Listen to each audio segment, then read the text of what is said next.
Amados irmãos, vamos meditar um pouco sobre a vontade de Deus em nossas vidas, baseando-se nesse texto muito conhecido nosso, essa famosa frase do Senhor Jesus, que foi uma oração no Getsêmani, quando ele pede para o Senhor Deus afastar dele o cálice, e o cálice aqui representava o cálice da ira de Deus, pois Jesus iria tomar sobre si todos os nossos pecados, pecado de toda a humanidade, para poder, como Cordeiro Imaculado, expiar nossa culpa e nos dar a salvação. E aqui é um momento de humanidade do Senhor Jesus, quando ele está muito atribulado e muito entristecido, e faz esta oração humana, pedindo a Deus que lhe dê o livramento. Sabemos que isso não poderia acontecer, porque se de fato Deus tivesse passado de Jesus o cálice, não estaríamos aqui cultuando a Ele, não teria havido sacrifício por nossas culpas, não seríamos salvos. Mas o mais interessante da oração não é a sua primeira parte, mas a segunda, quando ele usa essa conjunção adversativa, contudo, ou entretanto, ou todavia, não seja como eu quero, e sim como tu queres, se colocando inteiramente diante da vontade de Deus. Jesus já tinha revelado isso e foi registrado pelo evangelista João, no evangelho de seu nome, capítulo 5, e no versículo 30, quando Jesus disse: eu nada posso fazer por mim mesmo, assim como ouço o jugo. O meu juízo é justo, porque não procuro a minha própria vontade, e sim a daquele que me enviou. Teve um momento até que Jesus disse que a sua comida e a sua bebida era fazer a vontade do seu Pai. Jesus era movido e motivado a cumprir a vontade de Deus. E o que é a vontade de Deus? Se você for até para o Antigo Testamento e pegar as palavras que se referem à vontade de Deus no hebraico, são duas. E no Novo Testamento também vamos encontrar duas. Então, obviamente que é um termo polissêmico, mesmo que no português a gente use geralmente a mesma palavra. Mas a vontade de Deus se refere às suas inclinações, aos seus conselhos divinos, ao beneplácito, que é uma palavra que a gente usa muito. O que é o beneplácito? É todo o querer de Deus envolvido no bem-estar do justo, no bem-estar do crente, do fiel, as obras que Deus faz para glorificar o seu nome através de todas as dádivas que Ele nos dá. E nós sabemos que toda boa dádiva e todo dom perfeito procede dele, o Pai das luzes. É vontade e é querer de Deus fazer o bem. Se nós olharmos, por exemplo, o livro de Isaías, capítulo 46 e o versículo 10, nós vamos ver uma das aplicações desta palavra. Desde o princípio anuncio o que há de acontecer, e desde a antiguidade revelo as coisas que ainda não sucederam. Eu digo, o meu conselho permanecerá em pé, e farei toda a minha vontade. Deus, sendo todo-poderoso, onipotente, Ele não se frustra diante da sua vontade. Não tem uma coisa assim que Deus quer fazer e Ele não consegue. Ele diz: queria tanto e não consegui. Nunca vai acontecer isso, porque os conselhos e as inclinações do Senhor automaticamente já são executáveis pelo seu próprio poder. Até porque quando Deus deseja algo, Ele não precisa pedir a ninguém.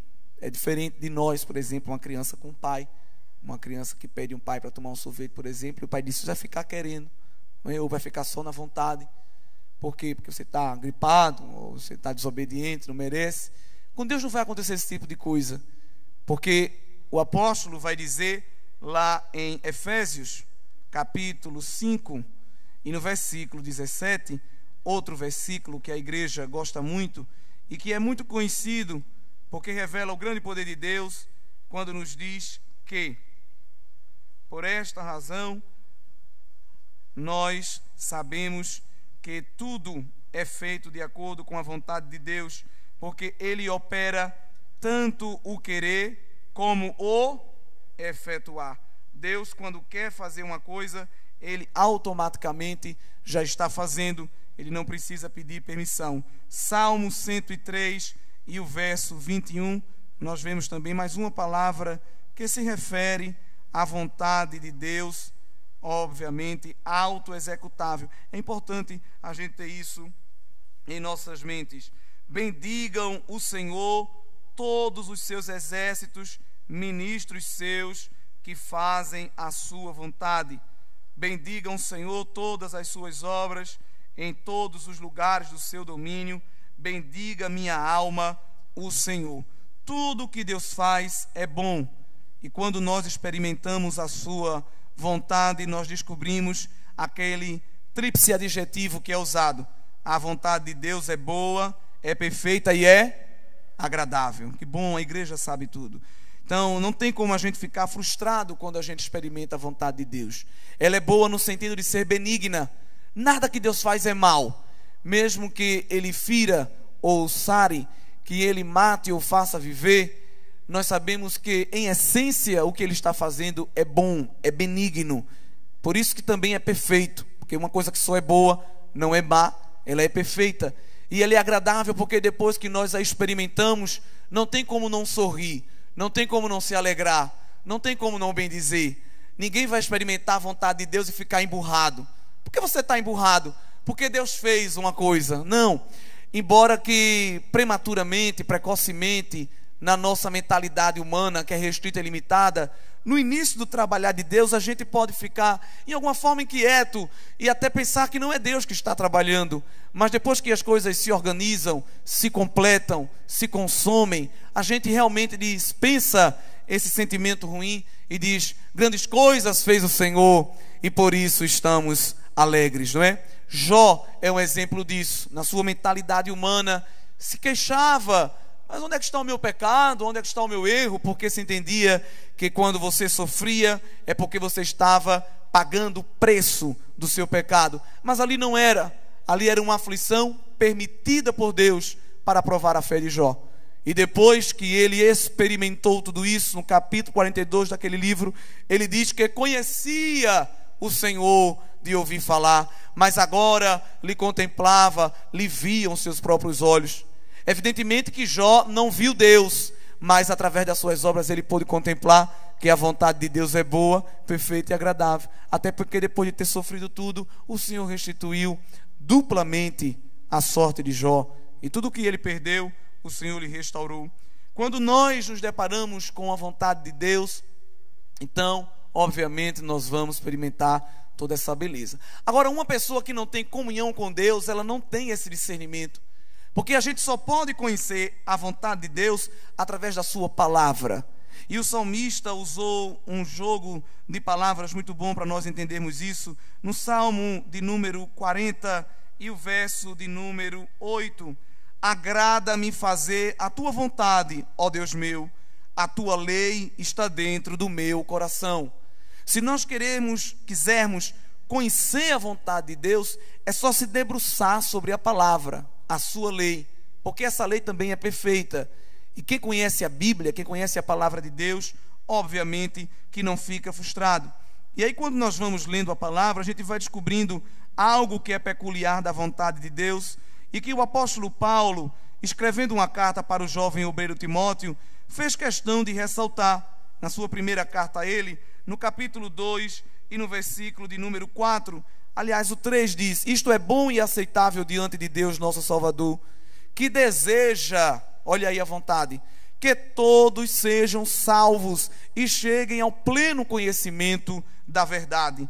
O apóstolo Pedro, escrevendo a sua segunda epístola universal, no capítulo de número 3 e o versículo de número 9, ele também vai repetir esta vontade de Deus revelada para nós. O Senhor não retarda a sua promessa, ainda que alguns a julguem demorada.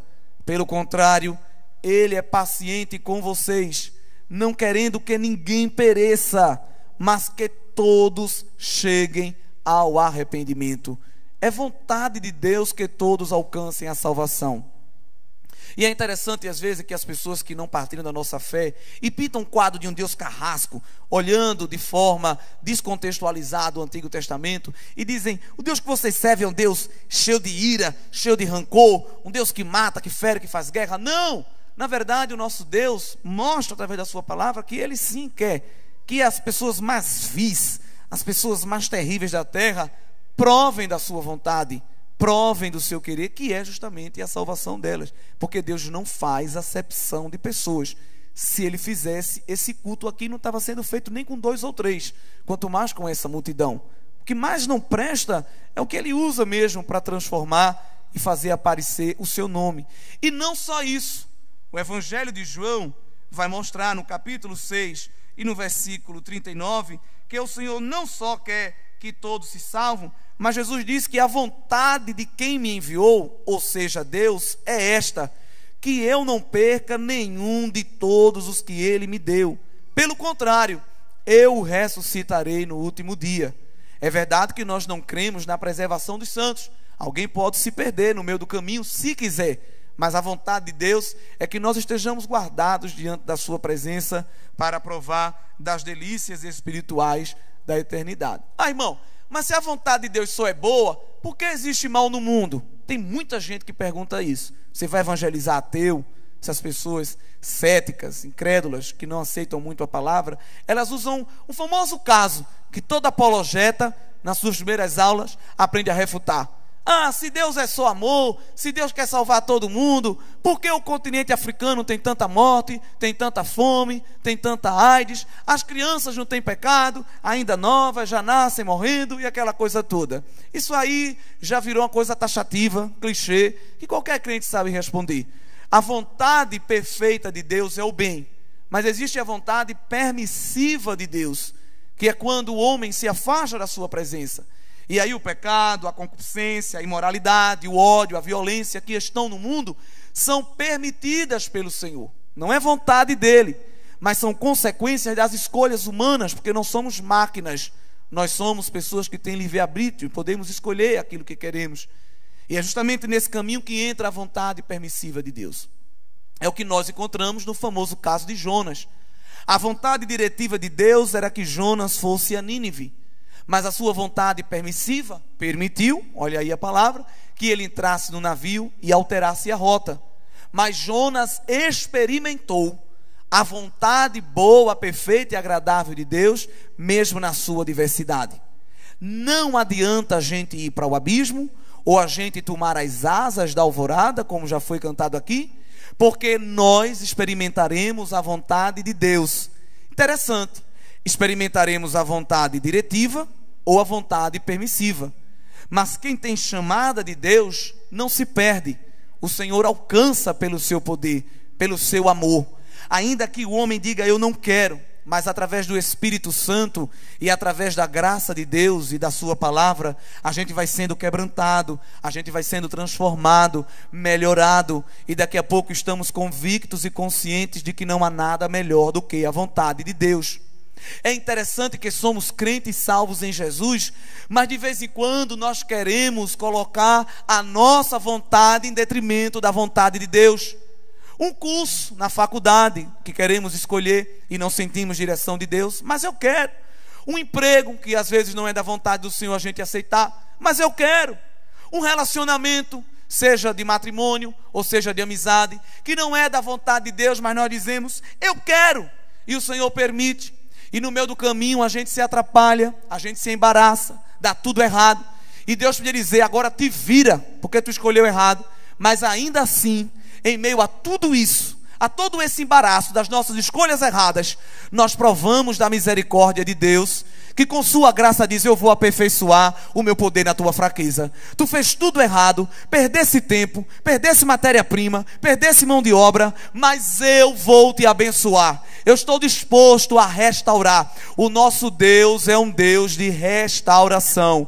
Se alguém aqui nesta noite está no meio da vida, olhando para trás e dizendo, aonde eu vim parar? Eu só escolhi errado, porque tem gente que parece que tem o dom de só fazer escolha errada. Mas Deus está aqui nesta noite, através da sua palavra, dizendo, tem esperança ainda para você. Mas eu já tenho 40 anos, Jesus, eu vou voltar para onde? Jesus disse isso para Nicodemos. Nicodemos já estava no meio da vida, doutor da lei, achava que estava pronto, fez as escolhas erradas, mas no meio do caminho, a porta da esperança abriu, porque ele se quebrantou, recebeu Jesus na sua sua casa de noite, escondido, com medo da opinião pública, mas o coração dele estava aberto mais do que a porta da sua casa. E quando ele conversou com Jesus, disse: eu quero ser isso que o Senhor fala, eu quero sentir. Aí Jesus disse: tem que voltar atrás, meu filho, tem que nascer de novo. E ele não entendia: como é que eu vou entrar na barriga da minha mãe novamente? Ele disse: não, é um nascimento espiritual, porque Jesus, ele não perde tempo não. Jesus, ele sabe trabalhar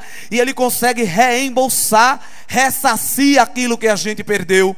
Agora é necessário estar no centro da vontade de Deus, porque Deus não barganha jujuba com ninguém não, irmão. Deus não fica brincando de brindar ninguém não. Olha, se tu vier eu te dou, se tu não vier eu não te dou. Não, tem que vir consciente, quebrantado, humilhado, olhando para tudo ao redor e vendo que aparentemente é melhor, mas dizendo: eu abro mão, Senhor, eu renuncio, porque eu quero viver o que tu queres viver para mim.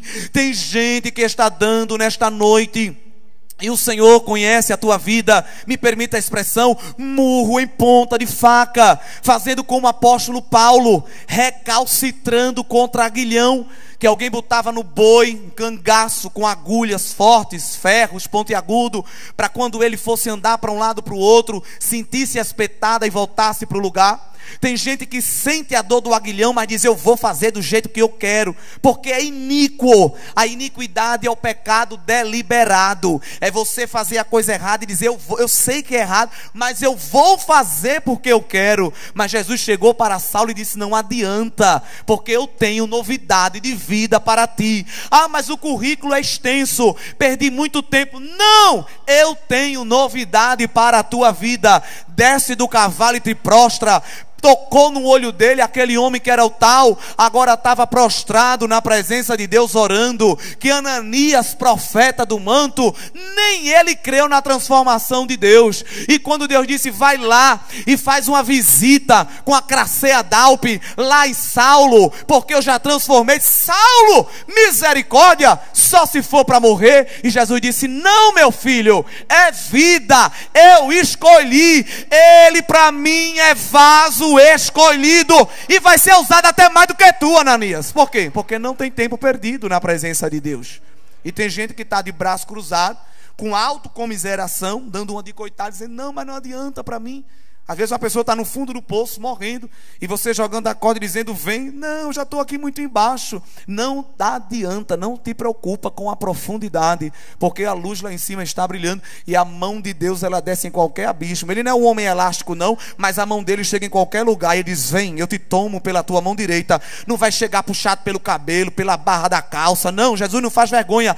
Ele é amoroso, ele traz a ovelha carregando ela no lombo. Ele não vem batendo nela não, porque quem caiu no abismo já está ferido. E a pior coisa quando você cai é alguém dizer: tá vendo, Jesus não faz isso com ninguém, e tu quer fazer, terrível. Aprende a ser crente. Jesus ama, ele pega a ovelha e diz: não vai sentir mais dor não, mas eu sou teimosa, mas eu te amo, tu não vai mais sentir dor, eu vou cuidar de você, eu vou tirar as doenças, eu vou tirar os males, e tu vai voltar a comer pasto verde, beber água tranquila, e estar na minha presença, usufruindo da minha vontade. Essa é a vontade de Deus. É verdade que o mundo está cheio de maledicência, está cheio de coisas ruins. Vale a pena também a gente ver isso. É tudo permissão de Deus.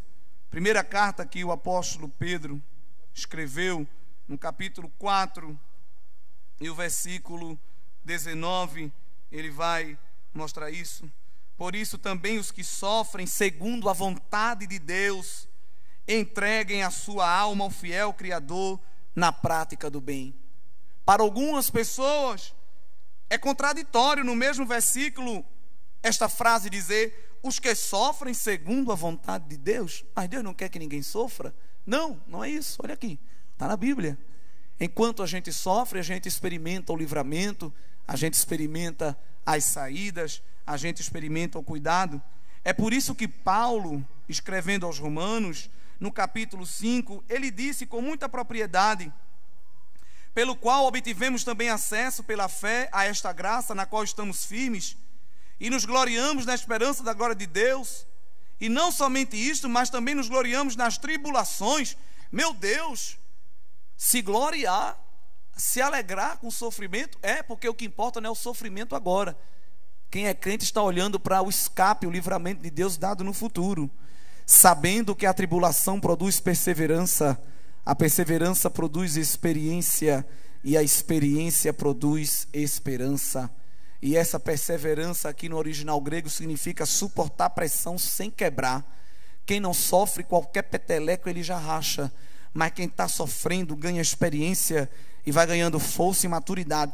Pode oprimir, pode apertar, pode abafar a igreja, não adianta, ela continua respirando, continua crescendo, continua vivendo, porque ela não depende de bênção humana, ela depende de Deus, e o Senhor está abençoando ela. Então é por isso que nós não nos assustamos com os sofrimentos. Se você não suporta sofrer, você precisa se converter novamente, porque crente de verdade, ele sofre já alegre.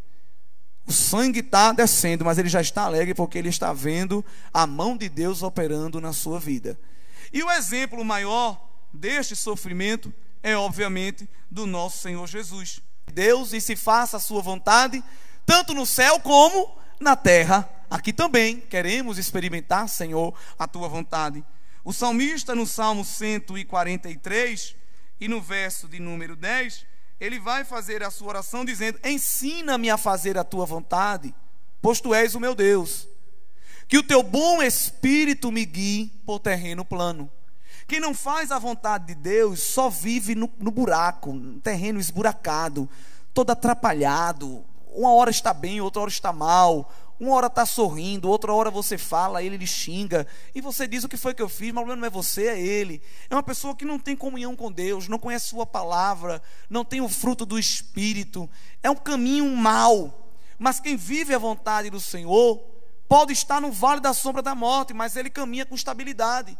E alguém não entende, porque está andando no calçadão, e o calçadão é buracado, e não tem estabilidade, e é um andar tremulante.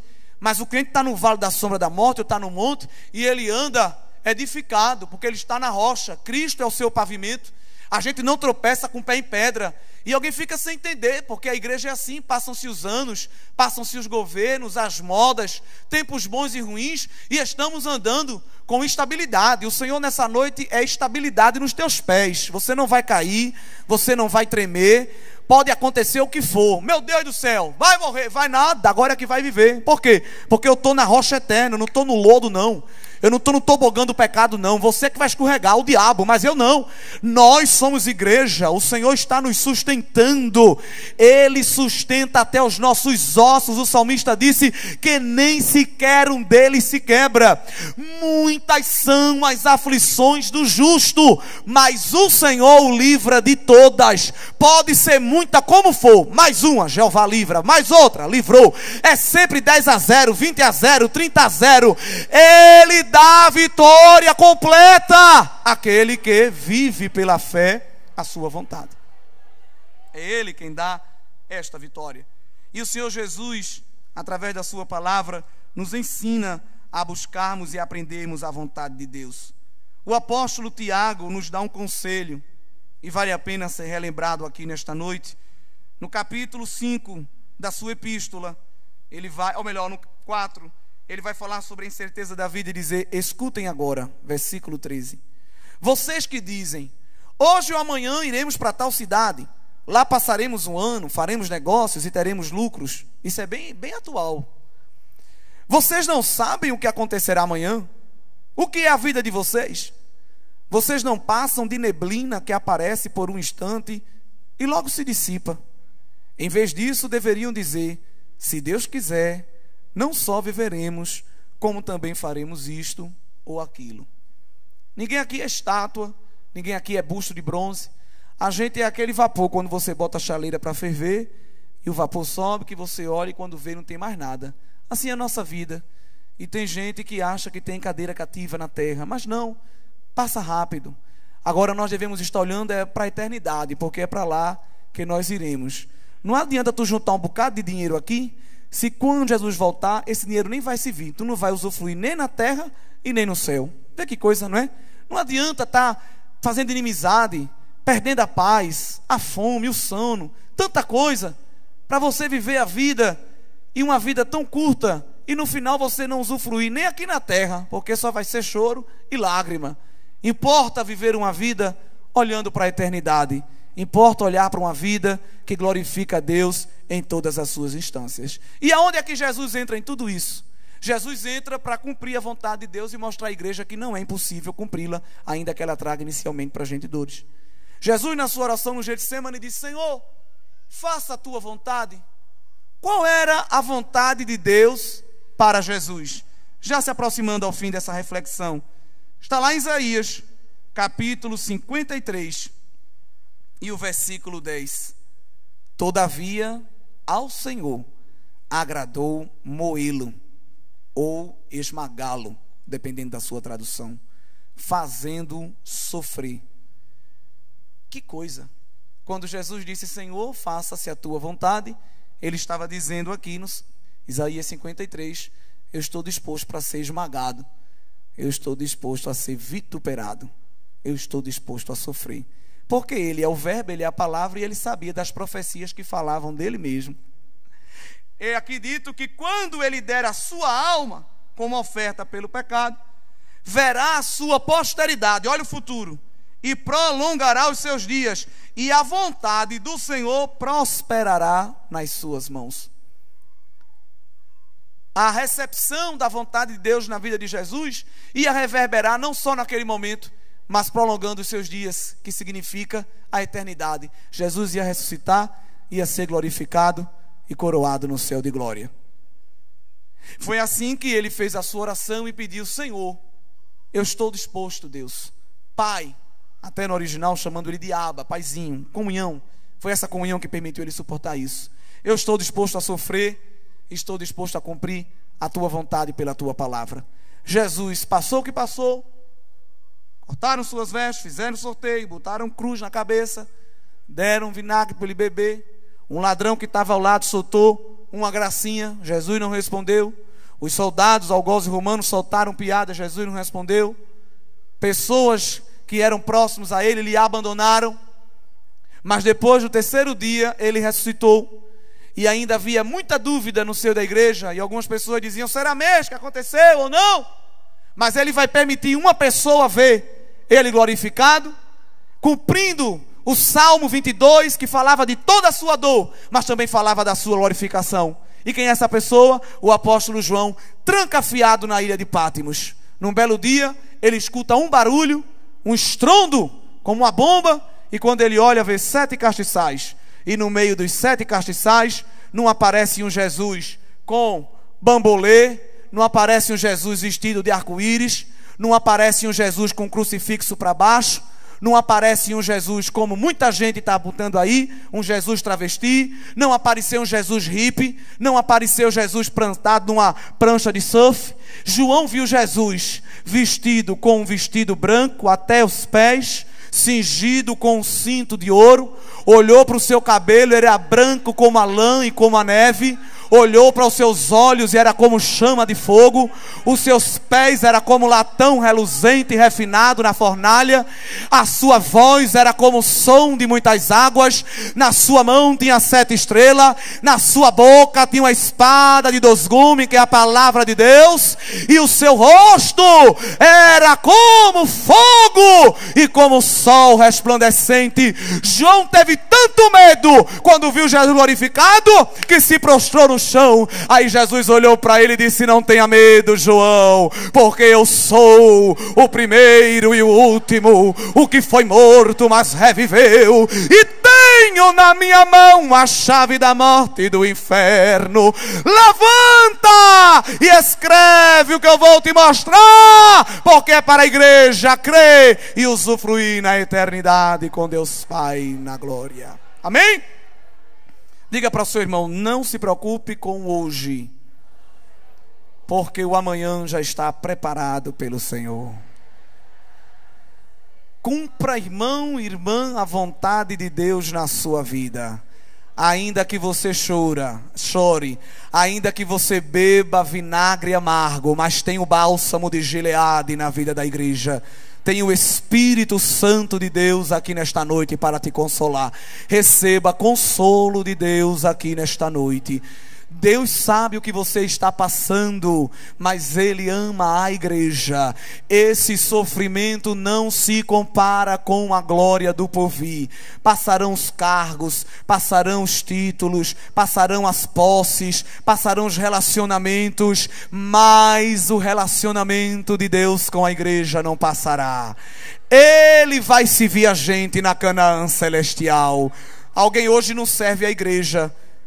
Te vira, tu é crente, dá teu jeito. Mas Jesus vai servir a igreja com I maiúsculo, quando nós entrarmos nas bodas do Cordeiro, não é? Tem gente que não serve para nada, porque quem não serve para servir, não serve para nada. Mas Jesus é servo com S maiúsculo. Tem gente que você pede um copo com água, você perde até a sede quando a pessoa vem trazer.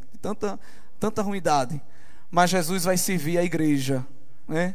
E Ele vai dar a gente tudo o que está guardado para nós. Agora, se você quiser viver a sua vida do jeito que você quer viver, faça um plano habitacional de minha casa, minha vida terrestre, porque você vai passar a sua vida aqui. Agora, se você quer experimentar a vontade de Deus, chora, mas já escuta o clarim soando, onde o Senhor vai dizer: eu enxugarei toda lágrima. Eu acho tão interessante que eu não sei se a gente vai ter glândulas lacrimais no céu, porque Jesus disse que vai enxugar dos nossos olhos toda lágrima. Só que tem hora que a gente chora de alegria, mas a lágrima é uma coisa tão forte que a gente associa ela à tristeza. Tanto que alguém às vezes está chorando alegre e você pergunta logo: o que foi? Não, estou bem, eu estou chorando de alegria, estou sendo de Deus, alguma coisa desse tipo. Mas a lágrima, ela denota tanto coisa ruim, que Jesus disse: no céu não vai ter lágrima, nem de alegria, porque ninguém vai nem lembrar de tristeza. Ninguém vai olhar para outro e dizer: o que é? Não, porque quando a gente olhar um para o outro, é só a glória, é só a beleza de Cristo, é só a vida do nosso Senhor. Deus abençoe. Que o conhecimento é capaz de mudar a vida de quem lê, a gente já sabe. E que livro você pode comprar em qualquer livraria.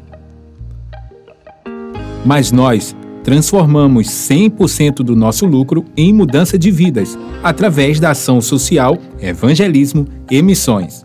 Ao adquirir qualquer um de nossos produtos, seja presencial ou à distância, você está investindo em alguém. Na próxima vez que você for comprar livros ou artigos evangélicos, não vá em qualquer lugar. Vá na Livraria Arca Missionária. Uma nova história começa quando você compra aqui.